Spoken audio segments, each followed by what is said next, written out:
उमेश भाटी जी, आप जनपद गौतम बुद्ध नगर दीवानी एवं फौजदारी बार एसोसिएशन के पूर्व में अध्यक्ष रह चुके हैं और किसानों के लिए आपने मजबूत पैरवी की है। जो आंदोलन में किसान जेल गए थे और आपकी मजबूत पैरवी से, आपके समर्थन से किसान रिहा हुए और आप लगातार जनता के मुद्दे उठाते रहे हैं। फिलहाल एक एसआईआर प्रक्रिया चल रही है, चुनाव आयोग चुनाव से पहले करवाता है, तो इस पर विशेष रूप से एक जो पुनर्निरीक्षण अभियान चल रहा है, उसके लेके क्या कुछ आप कहना चाहते हैं, क्या संदेश देना चाहते देखिए, पहली बात तो बहुत बहुत धन्यवाद आपका कि एसआईआर पे आपने मेरे से सवाल किया। जैसा कि विदित हो आपको, मैं एसआईआर पे गांव गांव जाकर सबको बता रहा हूं कि सब मतदाता, प्रत्येक गांववासी, क्षेत्रवासी, सभी एसआईआर पे अपना जो भी वो पेपर लेना चाह रहे हैं, वोट बनाने के लिए जो भी उनकी कार्रवाई है, उसे पूर्ण कराएं। रही यदि किसी को शक हो तो किसी की वोट काटी जा रही है, मैं उनके साथ खड़ा हूं। हर तरह लोकतांत्रिक रूप से साथ खड़ा हूं, संवैधानिक रूप से साथ खड़ा हूं। यदि कोई वोट काटेगा उसके खिलाफ हम बुलंद आवाज करेंगे। एसआईआर यदि किया जा रहा है, यदि इनकी जरूरत एसआईआर की प्रतीत हो रही है, तो एसआईआर में पूर्ण रूप से सब भागीदार बने और अपनी वोट खड़े होकर बनाएं और उसे देखें। और यदि किसी को दिक्कत हो तो हम उसके साथ खड़े हुए हैं। हैं? अच्छा, ये एक इतना बड़ा अभियान है, जैसे कि कुछ राजनीतिक दल अभी ये मांग भी उठा रहे हैं और चुनाव आयोग ने उनकी मांग पर गौर करके भी कुछ इसकी समय सीमा बढ़ाई है।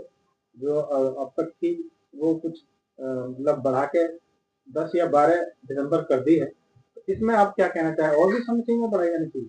देखिए, एसआईआर में शुरुआती दौर में तो सत्तारूढ़ पार्टी ने इसका पूर्णतः लाभ उठाया। जैसे जैसे मतदाता सजग हो रहा है और उसको जानकारी प्राप्त हो रही है, मतदाता खड़ा होकर एसआईआर में अपनी वोट बनाने के लिए जैसे ही लगा हुआ है, तब सरकार को पता चला हर मतदाता वोट बनाना चाहता, बनवाना चाहता, वोट डालना चाहता है। पहले दौर में तो उन्होंने बहुत लोग वोट इधर से उधर कट किए हैं, जो भी किया है पूर्ण रूप से अपना उन्होंने लाभ प्राप्त किया है। एसआईआर के मुद्दे पर जो विरोधी दल, जो भी विपक्ष है, जो अपनी बात रखा, लगभग सही है। विरोधी दलों का जो एसआईआर पे विरोध करना कहीं तक जायज था। आप क्या संदेश देना चाहेंगे, जनता को क्या अपील करना चाहेंगे? मैं सीधा सीधा कहूंगा, एसआईआर में अपनी वोट बनवाएं, ठोक के लाइन में खड़े होकर वोट डालें और यदि कहीं कोई बात प्रतीत होती है उसका विरोध करें। आप संविधान के एक एलिमेंट हैं, उसी के तहत हम इस देश में रह रहे हैं। सरकारें आ रही हैं, जा रही हैं, लेकिन संवैधानिक तौर तरीके से हम यहाँ के नागरिक हैं, थे और रहेंगे, आगे भी बने रहेंगे। कहीं भी किसी मामले में बैकफुट पे ना रहे, फ्रंट पे आके फ्रंट पे खेलें। यदि कोई अच्छा, सरकार चल रही है तो फ्रंट पे खेलें, उसे यदि बताएं। एसआईआर में किसी व्यक्ति को कोई कानूनी मदद की जरूरत होती है तो आप, मैं खड़ा हूँ, हर ऑफिस खड़ा हूँ, आपके द्वार खुले हैं? हमेशा के लिए खुले हैं। कोई किसी भी नागरिक का, चाहे किसी भी समाज से हो, दमन में नहीं होने दूंगा। मैं साथ खड़ा हूं, हमारे अधिवक्ता समाज साथ खड़ा है।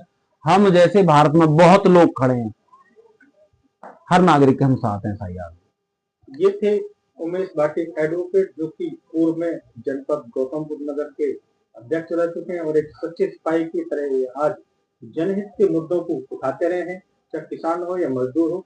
इनका यह साफ कहना है कि एसआईआर को लेकर यदि कोई भी गड़बड़ी सामने आती है तो उसका विरोध करें और समय रहते हुए एसआईआर प्रक्रिया में भाग लें। यदि किसी को कानूनी जरूरत पड़ती है तो ये इनके द्वार खुले हुए हैं, पूरी तरह से कानूनी मुहैया मदद कराने के लिए तैयार है।